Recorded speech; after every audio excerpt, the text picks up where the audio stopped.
Bendiciones, bendiciones para todos y cada uno de mis hermanos. Espero que estén disfrutando de esta hermosa tarde, fría pero sabrosa.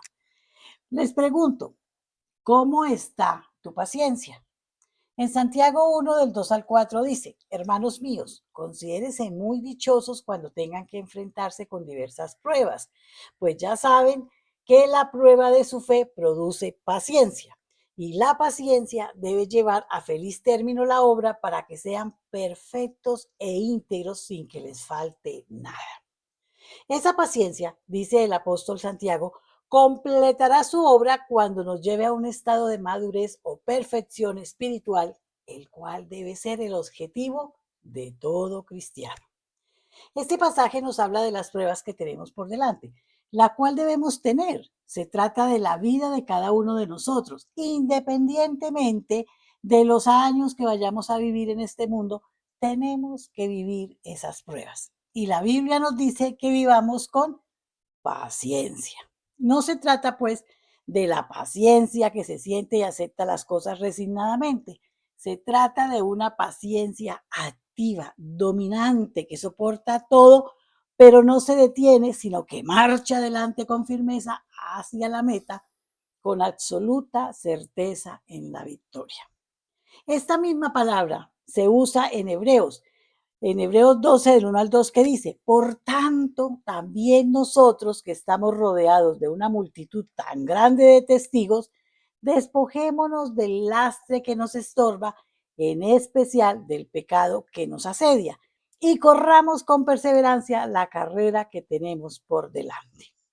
Los obstáculos, las caídas, los golpes y sufrimientos no deben desalentarnos. Todo lo contrario, tenemos que seguir corriendo, puestos los ojos en Jesús, confiadamente, plenamente en Él, sabiendo que la prueba de nuestra fe produce paciencia y que esa paciencia dará como resultado un crecimiento cabal y perfecto en nuestras vidas, conforme a los planes de Dios, quien nos ha llamado y nos espera al final de la carrera para que vivamos juntos con Él por toda la eternidad. Y para hoy, un muy buen ejemplo, Nairo Quintana no se dio por vencido, perdió, pero siguió con paciencia y continuó su carrera porque la paciencia es la que abre puertas para continuar con esa carrera hasta cumplir su objetivo. Es pues la paciencia la clave fundamental para triunfar en la vida, pues necesitamos mucha tolerancia, mansedumbre, humildad, perseverancia, persistencia, firme si queremos obtener la victoria. Seamos constantes en la búsqueda del Señor, leyendo y meditando en su palabra y orando en todo tiempo, con toda oración y súplica en el Espíritu, teniendo la paciencia de aprender lo que solo viene de Él. Yo le digo una cosa, hermano, si está pasando por una enfermedad, tenga paciencia que el Señor lo va a sacar adelante. Si está pasando un mal momento, tenga paciencia que el Señor lo va a levantar, porque el Señor vino a restaurarnos, levantarnos y para que nos esforcemos cada vez más para estar a su lado. No se desanime, hermano. Tenga paciencia. Amén. Y vamos a orar. Padre, ayúdanos a ser perseverantes en esta tarea que tú nos has encomendado en nuestra vida, a cada uno de nosotros, que cada obstáculo que encontremos sirva para fortalecer en lugar de desalentarnos y desanimarnos, y que cada paso que demos sea un testimonio que glorifique tu nombre, Padre Celestial. Te lo pedimos en el nombre de nuestro Señor Jesucristo. Amén, amén Y y amén. amén. Los dejo en compañía de nuestro amadísimo pastor John Jairo. Amén. Así. Bueno, muy buenas tardes a todos, bendecidas tardes para todos aquellos que decidieron conectarse con nosotros y escuchar un ratico de la palabra de Dios, que es lo que realmente nos va a enseñar cómo realmente desarrollar esas cualidades, esa paciencia, esa fe, ir incrementando en la fe mientras vivimos en este mundo turbulento. Y entonces, así de esa manera, cuando cogemos la palabra de Dios y la analizamos y estudiamos en ella y la ponemos en ejercicio, pues es que podemos entender cuál es la voluntad de Dios, porque esa es la intención con la charla de hoy, conocer cuál es la voluntad de Dios, es buscar y ubicarnos en el plano real de Dios en cuanto a cuál es su voluntad para nosotros, para la humanidad, para el creyente especialmente, y el creyente porque es el que quiere vivir su vida confiando en lo que Dios es, en lo que Dios enseña, en lo que Dios desea para todos, pero no todos infortunadamente creen. Entonces, espero que hermano pueda ayudarle a construir un poquito esa fe con esta charla, con esta enseñanza hoy. Y hoy iniciamos como una serie de enseñanzas en este sentido, ¿no? Porque en la Biblia vamos a encontrar todo. Si usted no cree en la Biblia, pues si usted no lee en la Biblia, pues su fe no está fundamentada realmente en lo que es. Si usted cree en el Señor Jesucristo, cree en el Padre, en el Hijo y el Espíritu Santo, pues la Biblia es el único libro que habla de esto. Y si no lo estudia, pues usted está dejando que le enseñen de pronto cosas que no son. Porque es muy común, por ejemplo, en cuanto a este tema de cuál es la voluntad de Dios para mí, es muy común escuchar a muchos creyentes decir que no saben cuál es la voluntad de Dios para ellos mismos, o escuchar a personas que dicen estar esperando que Dios les diga o enseñe su voluntad para sus vidas. Entonces, pues cuando a mí me dicen si es un creyente, es decir, si es una persona que ya está en su camino de buscar y indagar y me sale con estas preguntas, pues realmente no ha entendido muy bien lo que la Biblia está enseñando. Ahora, eso de una persona que no esté familiarizada con la Biblia, pues eso es una pregunta apropiada. Ahora, la Biblia, que es el libro por excelencia considerado por los creyentes, la palabra de Dios, siendo este el único, como les dije, que habla en profundidad de Dios Padre, Hijo y Espíritu Santo, y donde el estudioso puede profundizar en ella para encontrar, entre otras cosas, el carácter de Dios, cómo piensa Dios, cómo obra, cuáles son sus atributos, qué es lo que Él quiere, cómo es que Dios ama, a quién ama y la razón por la que lo hace, a quién ha destruido y la razón que le espera, y por qué o sea, la razón de por qué ha destruido, a quién ha destruido y qué le espera a la humanidad, a quienes creen y a quienes no creen. Porque hermano, la voluntad de Dios, o sea, Dios es soberano, no hay otro sobre Él, Él es único, Él es el creador, Él es el dueño de todo. Entonces, es un Dios perfecto, es un Dios apartado de todo mal, aunque Él sabe que existe el mal, no conoce el mal, es muy diferente, amén. Y como dueño de todas las cosas, Él sabe lo que tiene que hacer y cómo lo tiene que hacer y cuándo lo tiene que hacer y por qué lo hace. Y la Biblia nos enseña esto. Pero además allí en la Biblia podemos encontrar cómo es esa justicia verdadera, porque de acuerdo al concepto de justicia del mundo es muy diferente a la justicia de Dios y de acuerdo al contexto cultural y social donde nosotros podamos vivir en la parte del mundo que vivamos, pues hay una justicia diferente a otra y entonces pues la justicia verdadera es la de Dios. Y la norma y el estándar del comportamiento verdadero lo enseña Dios, pues porque usted sabe, y hoy es evidente, que cada persona tiene un concepto de cómo vivir y por qué vivir, pero en la mayoría de los casos está muy lejos de lo que Dios diseñó como vida. Entonces recordemos que lo que Dios desea para cada persona no es lo que nosotros hemos aprendido a vivir en este sistema de vida del mundo, sino lo que realmente produce vida, vida en paz, vida llena de amor, sin maldad, sin enfermedad, sin egoísmo, sin vanidad, corrupción, violencia, inmoralidad. Todas estas cosas que nosotros conocemos muy bien, pues las vivimos, pero esto no es lo que Dios quiso.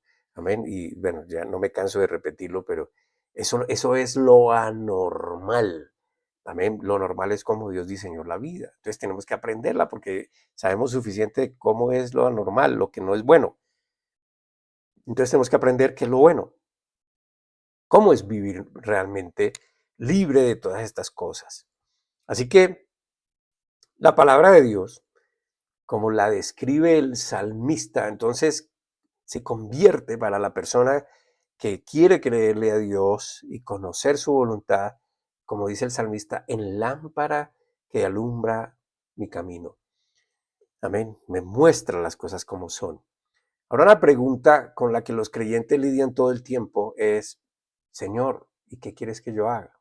¿Y cómo puedo servirte? Y estas preguntas a veces se ven respondidas de una manera errada en cuanto a la voluntad de Dios, porque eh, sobre todo en las congregaciones de diferentes creencias, se dictan una cantidad de reglamentos, de estándares, de normas, de procedimientos que la gente debe cumplir. Y yo no estoy oponiéndome a eso, pero no se puede usar eso como la voluntad de Dios para las personas. Y eso produce que nos sintamos presionados por todo ese tipo de normas y estándares que son creados por estas autoridades eclesiásticas que a veces tienen poco o nada que ver con la voluntad de Dios. Y poco a poco todos vamos creando nuestras pequeñas reglas y normas que definen la experiencia cristiana conforme a determinado punto de vista. Entonces, se tiende a confundir la voluntad de Dios con esas directrices trazadas en las diferentes congregaciones. Es decir, y dependiendo del tamaño en número de congregantes, hay más o menos número de normas, métodos, procedimientos, reglas, trayectorias a seguir. Y conforme a la inclinación de las personas, entonces hay un proceso diferente que ésta debe seguir para llegar a componer un departamento o como lo llaman, un ministerio. Y a eso le llaman, esa es la voluntad de Dios para su vida. Eso le va a formar un carácter. Ahora, en lo personal, por ejemplo, he conocido inclusive exigencias que se les hace a los congregantes hasta en lo más íntimo, en lo más privado, como por ejemplo tener que contar con la aprobación de un líder para tener una relación afectuosa con una persona. O por ejemplo la creación de grupos pequeños donde lo que se exige es una cuota determinada de dinero y una cuota determinada de personas, más no la transformación de una persona como objetivo principal, de transformaciones con base en el entendimiento. Entonces se cambian los roles, se cambian los objetivos, se confunde a las personas, se meten a las personas en unos procedimientos argumentando que eso es lo que Dios quiere para ellos. Y eso no es. Yo no estoy en contra de que las congregaciones pongan para su buen funcionamiento una forma de proceder, pero esa no es la voluntad de Dios. Eso es para que esto funcione bien. Entonces esas cosas son las respuestas que se les da a un sinfín de gentes cuando preguntan, ¿qué es lo que Dios requiere de mí? ¿Qué es lo que estoy llamado a hacer para agradar a Dios? Y entonces se le comienza a encomendar una cantidad de cosas que a la postre, pues muchas personas abandonan porque no pueden. Y lo que nosotros deberíamos preguntarnos todos ¿es todo eso en realidad lo que Dios quiere para mí? Porque lo que sí debe tener claro todo creyente, y escuche que esta es la base fundamental para poder entender la voluntad de Dios, ¿amén? Es que las personas que están en Cristo han sido redimidas en primer lugar de la maldición de la ley. En otras palabras, ¿qué quiere decir todo esto? Que no es por esfuerzo humano, no es por mérito humano, sino por amor de Dios hacia los hombres. Redimidos es, por ustedes se pagó una cuota, un precio, y ese fue precio de sangre en la cruz, para que ustedes sean quitados de ese sistema, sean quitados de esa maldición, sean quitados de esas cosas que ustedes quieren hacer o creen que pueden hacer para ganarse la misericordia de Dios. Amén. Entonces la redención es, Él pagó por mí, yo acojo eso con fe, lo creo, me apego a esto y vivo conforme a esto. Y de ahí en adelante, entonces, vivo en la libertad de conocer cómo es que Dios quiere que yo viva, porque lo que Dios quiere que yo viva es lo mejor. Amén. Entonces, eso no lo ofrece, por ejemplo, leyes o la ley en la Biblia, los 10 mandamientos. La ley enseña el carácter de Dios. La ley enseña el estado pecaminoso del hombre. La ley enseña el plan de salvación de Dios. Y eso es por lo que se estableció la ley. mas la ley no salva. Ahora, el que quiera vivir conforme a esa ley está viviendo bajo maldición. Es decir, para cumplir esas normas, está viviendo bajo maldición porque en el momento en que no las cumpla, pues está condenado. Amén. Entonces eso no lo ofrece la ley, aun cuando la ley es muy buena. O eso no lo ofrece las normas creadas con la excusa de que cumpliéndolas es la forma de agradar y servir a Dios. Las personas deben saber que no pueden ser redimidos contando con sus buenas obras o con su obediencia, sino que han sido redimidos para la justicia, es decir, porque Dios lo dispuso así y esa es su justicia, para revelar la justa voluntad de Dios a través de ellos. Cuando usted acepta y se acoge esa justicia de Dios, lo que Él hizo por usted, entonces usted comienza a sentir libertad. Es libre de acusación, es libre de culpa, es libre de miedos, de temores. Usted pasa entonces a vivir esa libertad que le ofrece el Señor a través de esto. Pero entonces surgen las preguntas respecto a esto. Por ejemplo, ¿cómo sabemos?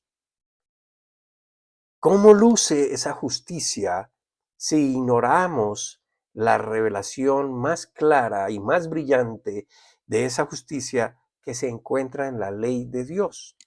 Porque la ley de Dios, como les dije, refleja el carácter de Dios.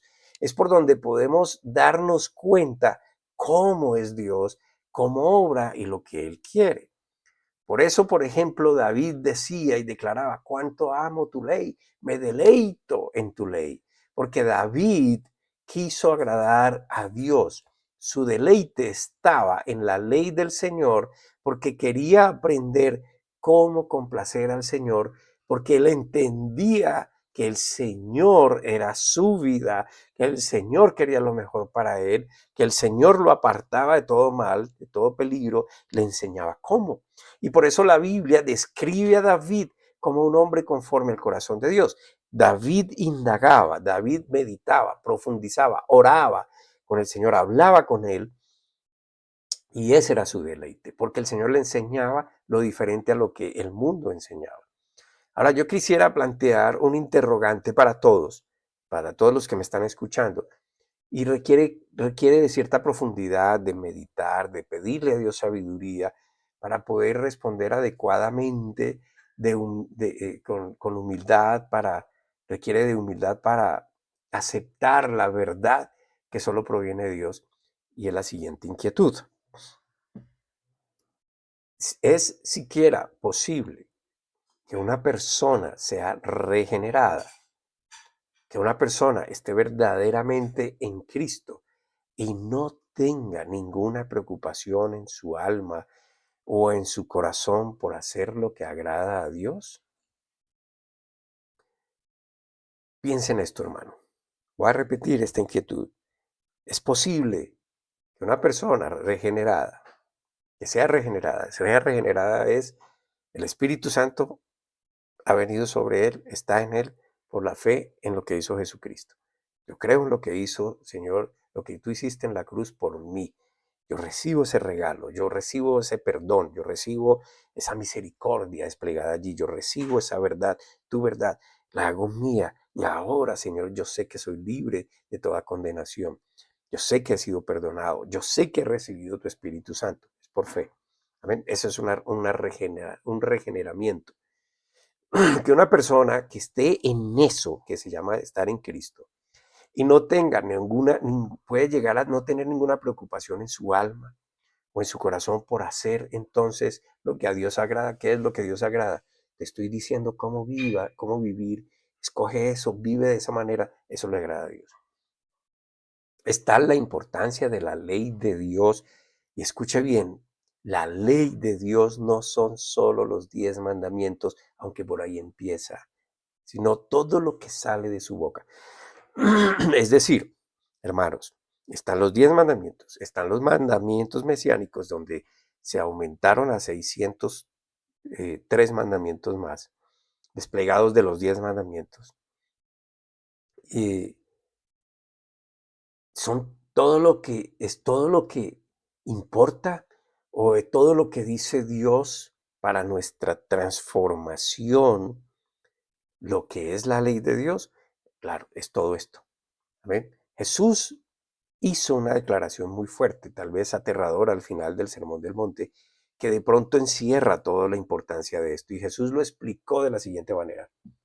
Si ustedes me aman, guardarán mis mandamientos.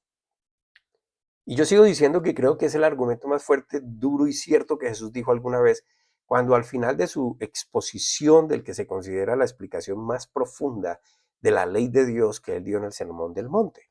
El Sermón del Monte es la ampliación de los 10 mandamientos, es decir, la profundización en los 10 mandamientos. Amén. El Sermón del Monte, que son 3 capítulos, capítulos 5, 6 y 7 de Mateo, es un sermón sobre los 10 mandamientos. Y entonces fue, o digámoslo de esta manera, la profundización sobre la ley de Dios.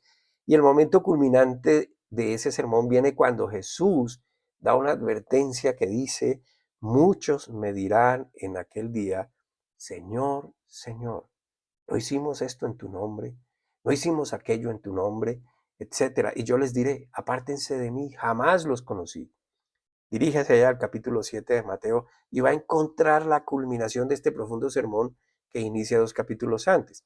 Habrá gente que reclama una relación íntima con Cristo. Yo hice esto. Y Jesús le va a responder. Entonces les diré claramente, jamás los conocí. Aléjense de mí, hacedores de maldad. Wow. Entonces, ¿por qué comencé como comencé? Partiendo de este versículo. No es exactamente lo que le dicen a uno que tiene que hacer para ganarse el amor de Dios, sino a entender lo que hizo Dios por amor a nosotros para sacarnos de esa condenación, de la culpa, del pecado, la condenación que viene después de esta vida, que es vivir en tormento eterno. ¿Amén? Entonces el Señor dice, lo que usted hizo, eso no, a mí no me importa. Bueno, yo lo estoy diciendo de otra manera, coloquialmente. Es, si usted me hubiera conocido, ¿qué es conocer a Jesús? Yo dije esto, usted lo escuchó, usted lo tuvo en cuenta, hizo como yo le dijo, y así es que usted me conoce, porque ese es mi carácter. Pero si usted no lo hizo, usted siguió su camino, usted hizo como a usted le pareció, usted hizo como le ha enseñado el mundo, usted es un hacedor de maldad. Tremenda declaración. Entonces, conforme a ese contexto, son aquellos que Jesús se negará a reconocer, los que desprecian la ley de Dios. Y como dije anteriormente, la ley de Dios no son solo los 10 mandamientos, aunque desde ahí parte todo, sino lo que Dios dice, toda su palabra, con intención de transformar el carácter del que le cree. Espero estar haciéndome claro. Entonces, para Jesús, por ejemplo, obedecer a Dios, eso era su vida, eso era su comida, eso era su bebida. Y eso lo podemos ver siempre en sus momentos de oración íntima que nos permite conocer, por ejemplo, diciendo, hágase tu voluntad y no la mía. Amén. O diciendo, no solo de pan vivirá el hombre, sino de toda palabra que sale de la boca del Señor.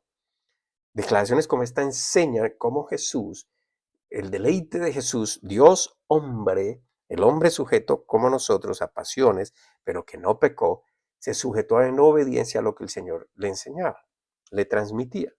Por lo tanto, podemos nosotros concluir que Jesús se deleita también en aquellos que hacen como Dios dice, que viven en la libertad de la aplicación que produce su palabra, haciendo de ello un estilo de vida, no una religión. Amén. Y también podemos deducir que Jesús, por lo contrario, no encuentra ninguna complacencia en aquellos que desprecian lo que él ama, que es a Dios, y lo que sale de la boca de Dios. Entonces, ¿qué significa cuando el Nuevo Testamento nos llama a crecer espiritual y mentalmente hasta la madurez en Cristo, a conformarnos a la imagen de Cristo y a buscar la mente de Cristo? Porque la Biblia da una declaración. El que cree tiene la mente de Cristo. ¿Y esto cómo es? ¿Ven? ¿Qué significa esto? ¿Cómo llegamos a esa madurez espiritual de saber que estoy pensando, creyendo, actuando como Cristo, viendo como Cristo, sintiendo como Cristo? ¿Es posible? Claro que es posible. Y por eso Pablo, el apóstol, nos llama a imitarlo a Él. Y Pablo lo decía modestamente, humildemente. Decía, imítenme a mí como yo soy imitador de Cristo. Entonces, él dice, fíjense en cómo yo vivo, porque yo lo he aprendido, porque yo estoy en eso, yo estoy concentrado en eso, porque yo enseño eso, porque yo vivo de esa manera. ¿Cómo? Imitando a Cristo. Y entonces, si ustedes me miran a mí, me imitan a mí, están imitando también a Cristo. Se pone como referencia en este mundo, como referencia de un estilo de vida en medio de este mundo, porque él imita a Cristo. La voluntad de Dios, hermanos, es que no nos conformemos a este mundo como un estilo de vida que imitar, sino usar su palabra como guía para formar un nuevo estilo de vida que realmente nos lleva a un cambio de actitud, de comportamiento, de sentimiento, amén, de pensamiento, siempre partiendo de su amor. Es un estilo de vida que no se ata a lo que el mundo tiene determinado como exitoso, como glorioso, como importante. ¿Amén? Si nosotros queremos saber lo que es agradable a Dios, el lugar donde debemos indagar es en su palabra, donde debemos profundizar es en su palabra, donde debemos pedir sabiduría es en la intimidad de la oración permanente, hablando con Dios conforme a lo que Él está escribiendo y pidiéndole allí en la mente donde está Dios, en nuestro pensamiento. Y eso puede hacerse todo el tiempo. La voluntad de Dios no es necesariamente lo que se planea dentro de las congregaciones como necesario para su funcionamiento ordenado, para su funcionamiento respetuoso, pero nunca se puede confundir esto ni manipular con ese sentido de organización con hacer la voluntad de Dios y hacer que la gente haga entonces lo que ellos quieren. Amén. Eso puede ayudar a una disciplina mental de obedecer autoridades, pero no necesariamente significa estar en la voluntad de Dios. Amén. Por ejemplo, y voy a usar esta enseñanza de Jesús, que está en Mateo capítulo 21, los versículos 28 al 32. Y piensen esto como lo que nos va a hablar la Biblia acá. Mateo 21, del versículo 28 al 32. Y mire el ejemplo que pone Jesús. ¿Qué les parece? Continuó Jesús. Había un hombre que tenía 2 hijos. Se dirigió al primero y le pidió, hijo, ve a trabajar hoy en el viñedo. No quiero, contestó, pero después se arrepintió y fue. Luego el padre se dirigió al otro hijo y le pidió lo mismo. Este contestó, sí señor, pero no fue. ¿Cuál de los dos hizo lo que su padre quería? El primero, contestaron ellos. Jesús les dijo, les aseguro que los recaudadores de impuestos y las prostitutas van delante de ustedes hacia el reino de Dios, porque Juan fue enviado a ustedes a señalarles el camino de la justicia y no le creyeron, pero los recaudadores de impuestos y las prostitutas sí le creyeron. E incluso después de ver esto, ustedes no se arrepintieron para creerle. Fíjense, hay arrepentimiento. ¿Qué es arrepentimiento? Arrepentimiento no es cargo de conciencia, no es remordimiento. Arrepentimiento es, estoy obrando mal, voy a hacer lo correcto. Una cosa es involucrarse en algo porque es lo que se exige y hay que hacerlo, y otra es por convicción en que al hacerlo, y lo hago porque Dios lo enseña, porque es favorable para mí, porque esto me ayuda en mi transformación a ser una persona diferente, porque ese es el camino que quiero tomar. Amén. Por hoy voy a suspender aquí, pero en las próximas charlas voy a tocar los 10 mandamientos principales que Jesús resumió en el Nuevo Testamento en 2, diciendo, amarás al Señor tu Dios con todo tu corazón, con todo tu ser, con toda tu mente. Y el segundo, ama a tu prójimo como a ti mismo. Estas 2 expresiones resumen todo lo que son los 10 mandamientos. Pero el todo es importante analizarlo y saber cómo es que se ama a Dios de esa manera y al prójimo. Amén. Porque esa es la voluntad de Dios para usted, mi querido hermano, mi querido amigo. Así que si aprendemos a entender esto, y a vivir esto de una manera práctica, pues entonces estamos haciendo la voluntad de Dios. Bueno, por ahora, y espero que les haya servido un poco de instrucción, eh, espero que podamos seguir transmitiendo y conectándonos, hermanos, pero sobre todo dándole gracias a Dios porque nos permite todavía indagar en su palabra, porque dice la Biblia, habrá tiempo en que la gente quiera escuchar y no podrán escuchar de Dios y no habrá quien les enseñe. Amén. Y entonces si no habrá quien les enseñe, pues no habrá esperanza, no habrá fe, no habrá sino dominio del mundo en todo. Gracias. Y aquí les dejo esta información. Si usted quiere comunicarse con nosotros, por favor escríbanos. Y como siempre, muy agradecidos con las personas que nos ayudan económicamente. Si lo quieren hacer, esta es la manera de hacerlo, por favor. Damos gracias a Dios por sus vidas y por los que no pueden, pero tienen la intención, también damos gracias. Contamos con sus oraciones, le damos gracias a Dios, creámosle al Señor y obremos con fe y veremos cómo su gloria se manifiesta y se multiplica. Padre bendito, te damos gracias, Señor. Gracias por escucharnos. Gracias por tu palabra, que es lámpara a nuestros pies, que nos enseña y nos revela quién eres tú, cuál es tu deseo para nosotros. Gracias por darnos entendimiento, sabiduría sobre las cosas. Y te pedimos hoy, Señor, y yo te pido hoy, ayúdanos a todos a despojarnos de lo que no es bueno, de lo que no es agradable, de lo que no edifica, de lo que no conviene. En el nombre de Cristo Jesús. Amén.